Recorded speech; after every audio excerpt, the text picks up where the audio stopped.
Good morning.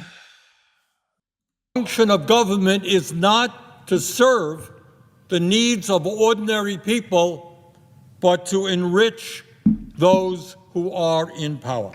Welcome to my basement, by the way.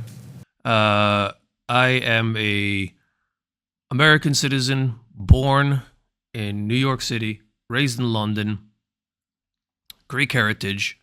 My parents were born in Greece, so that would make me first generation. I consider myself a liberal in the traditional sense, so not a fence sitter. When I say liberal, I mean a traditional liberal, so I don't care which side of the fence it's on. If it works, and I'm all for it. That's it. If it doesn't, get rid of it. I've spent most of my life as an expat, so I am an American expat through and through. Government of the people, by the people, for the people. Famous words. Shall not perish from the earth. Mr. President. Some people, all people, good people, bad people.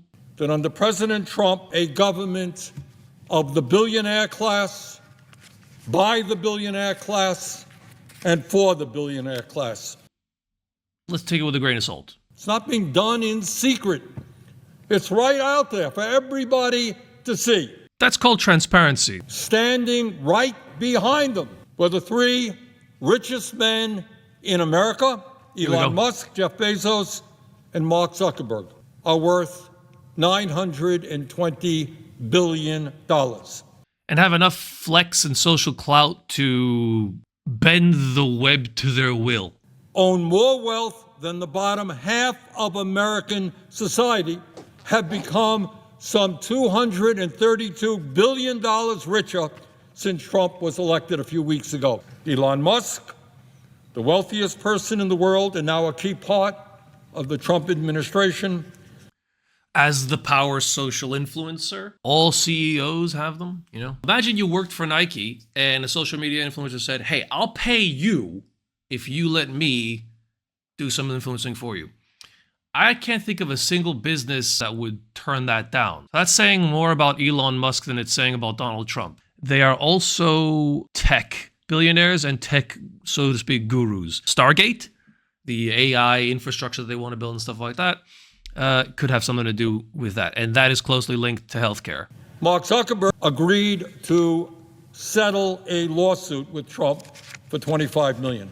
That Trump's policies are designed to make the very wealthiest people in this country even richer. That's called trickle-down economics. The idea that if they make enough money, then they'll start raising their salaries or investing in new businesses and create new wealth that'll start trickling its way down the economy. An extreme opposite to the bottom-up approach, lowering taxes, increasing social welfare funds, free healthcare, and so on. So why make rich people even richer? Let's say you're driving a sports car and you add a turbo to it. You won't notice too much of a difference if you have a really powerful machine and you just put higher quality gasoline into it, for example, right? It will take a big jolt if you want to see any kind of results. And if you want to measure whether you've invested in the right Bezoses and Zuckerbergs, to measure it is if you give it a big jolt, you should see some kind of response. That way you can attribute that response to that jolt and not some other forces at work in the markets and the economies.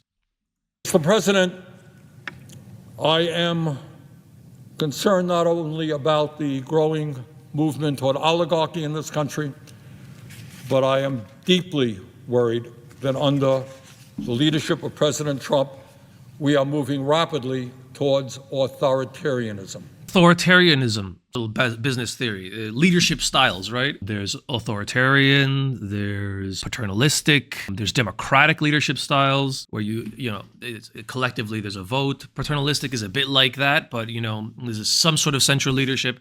The authoritarian leadership style in management is I'm the boss, what I say goes, and you follow. It's an exact copy of leadership style employed by the military, by the police, public services, actually. So it's not a dirty word. Not in management anyway. In a business, you don't elect who becomes CEO and your authoritative leader. The person who's best equipped for the job is selected, perhaps, by its predecessor. Or by a board. In this case, that board would be the American people. So if it is a bit more authoritarian today than it was, let's say, in the times of Bill Clinton, that's who we voted for, right? The question is why?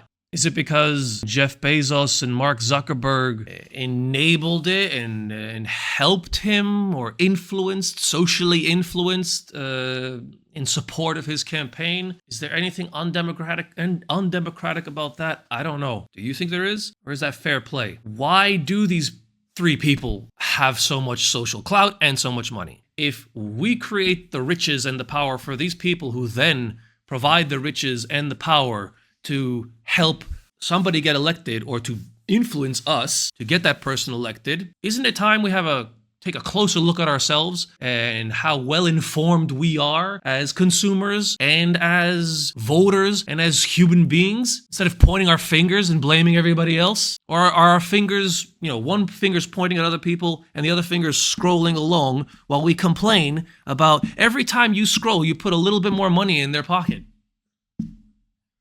You don't like it? Stop.